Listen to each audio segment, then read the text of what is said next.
तो एक बेडूक ओरडतोच आहे त्याच्यामध्ये, त्याला काम तेवढंच दिलेलं आहे. तुझी उंची केवढी, आवाज कसा,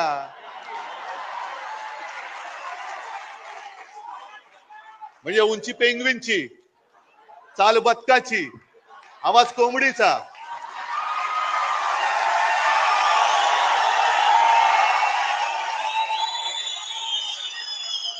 डोळे कोणासारखे माहिती नाहीत. तो जीव काय, बोलतोस काय, पार्श्वभूमी काय तुझी, वडिलांची पार्श्वभूमी काय, आणि आमच्यावरती बोलतोस. मी कोणावरती बोलतोयस? त्यांना कळू दे पहिलं नक्की, एक कोणतरी बाप ठरवा. याच भाषेत मी त्यांच्याशी बोलतोय. एक कोणतरी ठरवा. जसं आम्ही 59 वर्षाची शिवसेना झाली तरी सुद्धा आमचा नेता एकच आहे, भगवा एकच आहे, दैवत एकच आहे, विचार एकच आहे. आणि शिवसेना प्रमुखाने शिवसेनेची स्थापना केली ती महाराष्ट्राच्या मराठी माणसावरती होणाऱ्या अन्यायाचा मुकाबला करण्यासाठी केली आणि हिंदुत्वाच्या रक्षणासाठी केली. शेटजींची पालखी वाढण्यासाठी नाही केली, शेटजींचे बूट चाटण्यासाठी शिवसेनेची स्थापना नाही केली. हे त्या मिंद्याला पहिले जाऊन सांगा.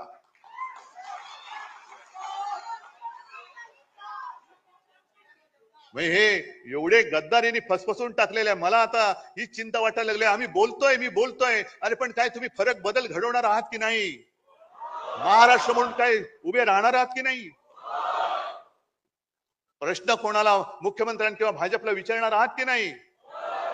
पण रोज काहीतरी घडतंय आणि जाऊ दे ना, आपलं काय जाते, कशाला आपलं काय जाते. आज मुंबईच्या निवडणुकीला सामोरं जाताना ह्या ज्या काही बातम्या येत आहेत त्याच्यामध्ये आपल्या बाकीच्या बातम्या म्हणजे लाडकी बहीण या योजनेला देण्यासाठी पैसे नाहीयेत, आदिवासींचा निधी त्याच्यात वळवत आहेत. एसटीला पैसे द्यायला पैसे नाहीयेत, पण धारावीमध्ये अदानीला मुद्रांक शुल्क माफ केले. कुठून आणले पैसे, कुठं का माफ केले त्याचे पैसे? अदानीला सगळं काही माफ, अदानीला जागा फुकट, स्टॅम्प ड्युटी फुकट.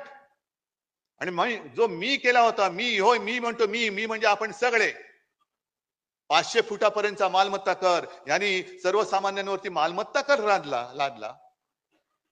येत्या काही दिवसामध्ये कचरा कर लादणार, ज्याच्यावरती आदित्यने आवाज उठवल्यानंतर तो स्थगित केला, रद्द नाही केला, स्थगित केला.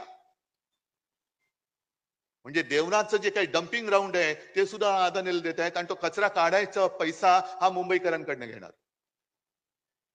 म्हणजे अदानीला सगळं फुकट देऊन टाकतायत, पिलतायत सामान्य माणसाला, आणि पुन्हा आपल्यात लढाई करून अदानी मोकाट सुटलाय.